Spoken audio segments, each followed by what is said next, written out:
Hey everyone, Hamada here with Themodmin, and I wanted to make a quick video to show you a new feature in Revit 2020, which is called Path of Travel. I know this is something that you could do in the past with many different methods, however, it couldn't get any easier now. And also the main reason I wanted to show you this new feature is because it sparked back an old question that I've always had about fire requirements in architecture. So first, let's take a look at this new feature. It's called Path of Travel, and it's located under the Analyze tab.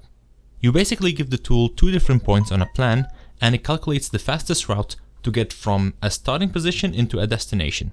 Based on different parameters, it also tells you the travel distance and travel time, like so.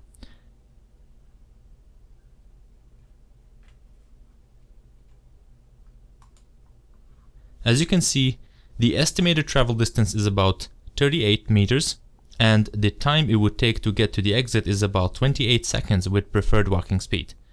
So that is where I wanted to open this discussion about fire requirements, as the way that an architect implements fire exits in a design is based on certain bylaws. For example, the way that I am required to do this in Malaysia is based on the laws under UBBL 1984, which is Uniform Building Bylaws. And for those of you that are not practicing here in Malaysia, let me give you a quick example on what I'm talking about.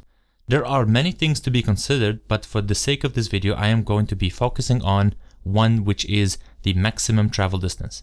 Under the 7 schedule, each type of building is broken down into a different purpose group with different requirements on dead end limit and travel distance with or without sprinklers. So for this example, I'm going to be looking at the travel distance and dead end limit for an office building. That is 50 meters for dead end limit and a maximum of 45 meters for a building that does not include a sprinkler system, and that could be extended to 45 if the building does include a sprinkler system. So that means from any point on the building you should not be more than 45 meters away from a fire exit, and the dead ends shouldn't exceed 15 meters. Again, there's a lot more to it than just this, but I will just be focusing on this part for now. So my argument is that this does not take into account the complexity of the layout, and in fact I have prepared a little demonstration to show you what I mean. This is a simple layout that I have quickly sketched to demonstrate how travel distance and travel time could be way longer if the layout is a little complex. So let's see.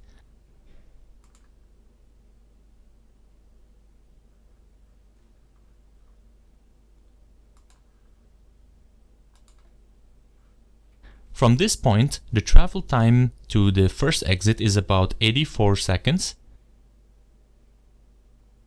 And to the second exit is about 103 seconds. So here comes my question. So now that we have access to this tool, shouldn't the bylaws accommodate or maybe change the way that they evaluate travel distance? And again, this might be a new feature in Revit, but there have been other ways to do this. I mean, I could have probably written a script that would do something really similar years ago. And I believe I have seen other tools that were able to do this long time ago.